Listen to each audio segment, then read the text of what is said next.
So what are my thoughts on selfishness? It's a word with plenty of negative connotations. When you're adding the diminutive-ish to something, it's like you're assuming some arbitration over it, like a self-ishness. We're somewhat like the self in some sense.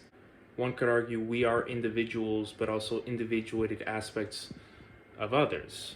I mean, we would not exist had we not been begotten by our parents, imbued with memories that go back God knows how long. Whether that's imprinted on your soul or your genetics, so on and so forth, that's, open to interpretation. But every interaction we have, no matter how selfish or self-absorbed, will reflect onto others in some sense. Even being a selfish, grandiose, narcissistic person, is that really original? There's so many other people like that. What's individualistic about that? But is there really a self or an ego in the abstract sense? Animals don't assign themselves such identities, and they serve a practical function, I suppose. I mean, with the self, we've created distinct communities and cultures and nations and so on and so forth, right? It's like a really interesting and nuanced take of mine that seems very contradictory, because on the one hand, recently I was sharing some videos about have some pride about your heritage, assuming it's something to be proud of, because so many people feel this sense of self-loathing over who they are. But on the other hand, I shared this video that said, you're not special. People are not thinking as much about you as they are thinking about what you think about them, right? I mean, we're living these individuated experiences, not other people's lives. So on the one hand, I say, look at all the magnificence and grandeur of civilization. But also, in the grand scheme of things, human beings are just that, human beings. Much of what we created is fictitious. It only means something to us. You can learn a lot from others, but also from yourself. I think for a lot of great thinkers and philosophers and artists, it's integral to spend time alone, right? To regain your sense of self that may have been lost or sort of subdued in some sense by the group.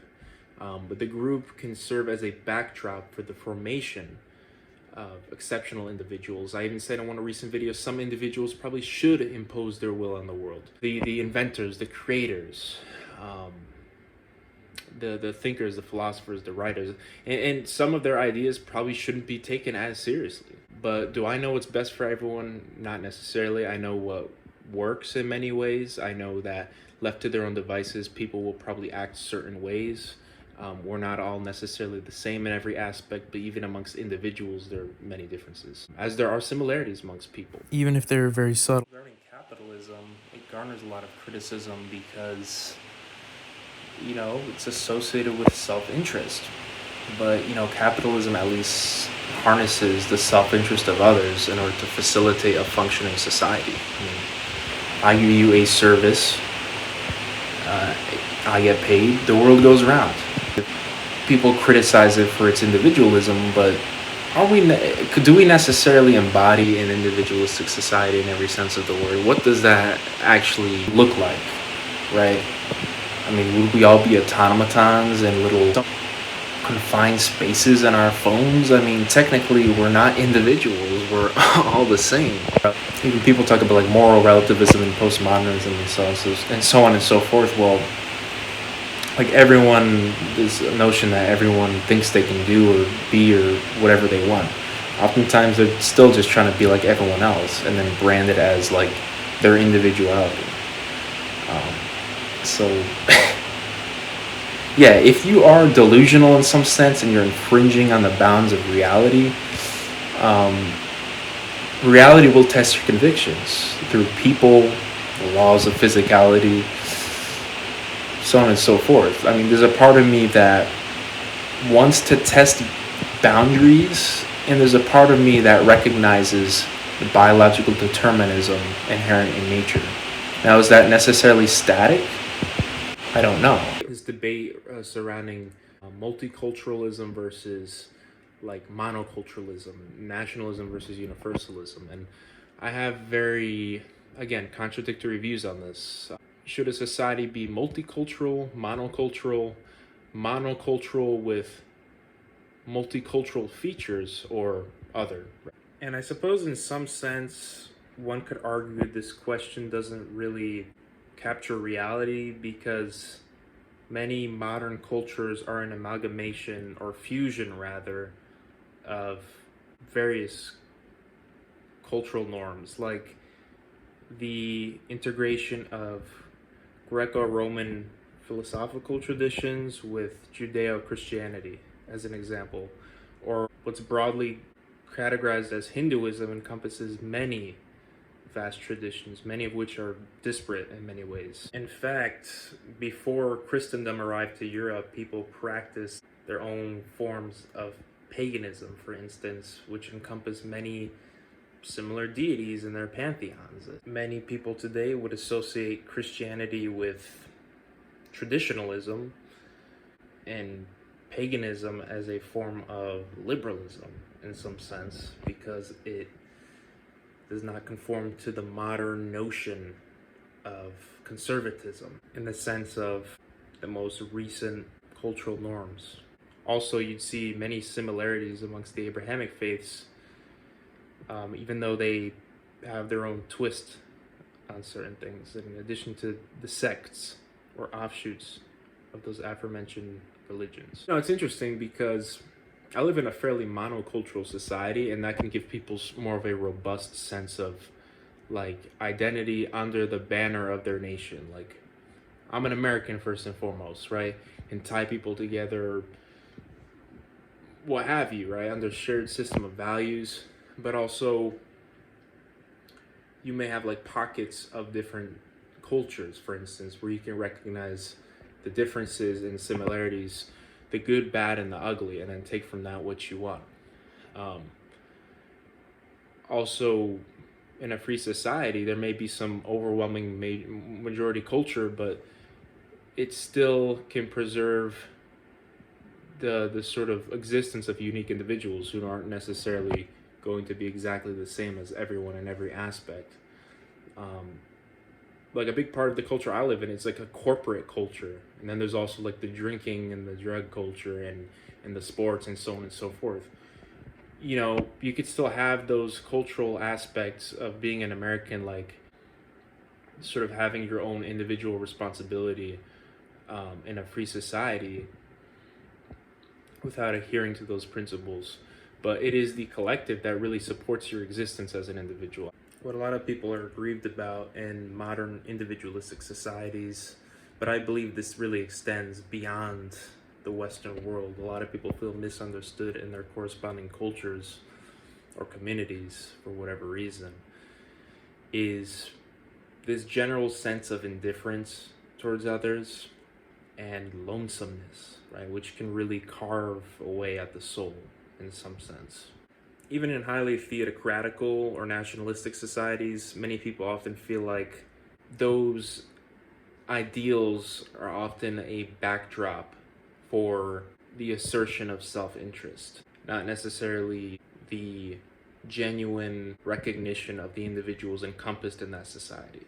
Somebody also mentioned in a comment on my recent video, they said, well, what do you think about like sociopathic or narcissistic personalities? And again, I have more of a nuanced take on that. I think certain types of people were very nefarious. I'm inclined to believe they shouldn't have much influence over society, but in many ways, and again, it can be interpretive whether or not they're nefarious. Those emperors, for instance, who put on public displays of grandeur and sort of try to further their civilization, like in Rome, that indirectly begot prosperity in many ways, even if it was by means of cruelty. It's not a value judgment outright, but just an observation concerning history. If it weren't for cruelty and selfishness, maybe people wouldn't have the modern conveniences they revel in, so often take for granted. Cruel individuals can serve as a challenge to overcome. many instances they can imbue suffering that destroys society, but for some individuals, on rare occasions, it can make them much stronger. It can make them more perceptive. It can make them greater, right? When they have to overcome some challenge or some cruelty. So for some people, like, they actually, like, part of Amor Fati, this tattoo I have, it's like accepting and embracing everything that has happened and everything that will happen, not passively, but kind of interweaving it into the grand story of your life. And that might sound selfish, but again, if society is, if society is not looking too great for whatever reason, it's not going to take an individual who's just going to be nice and appease everyone for their nonsense. It's going to take someone who's selfish in some ways to set a standard for others. But I don't believe in idealism, right? I believe that certain individuals ought to hold certain ideals for themselves in some situations, but I don't believe in idealism necessarily, because someone thinks they might be fighting for something good, which is interpretive, and just become bad in the process, or create badness in the process in the conventional sense of the word. But in any case, what do I think about selfishness? I think the word is very oversimplified in many ways. I think if someone is being very, very cruel and conniving and disreputable and criminal, I think it's fair to call them selfish, but language is often used very casually. And one could easily make the case that even the nicest people are selfish. Refer to my thought experiment I'll put in the description concerning how far one's love will take them. Do you necessarily always want to just make someone happy? Or do you want to help certain people grow and help certain people become stronger as individuals, right? I said in my previous video, individualism is not necessarily for everyone. Some people would probably be better off guided or even commanded, or have certain aspects of their life sort of predetermined for them in some sense, but only insofar as they don't infringe on the uniqueness of other individuals. But if any group of people wants to be exactly the same, I can't really infringe on their freedom of association. When you're a self, you can see the similarities in people. You can see the differences. You can see the good, the bad, and the ugly in individuals, in cultures, in societies, in civilizations.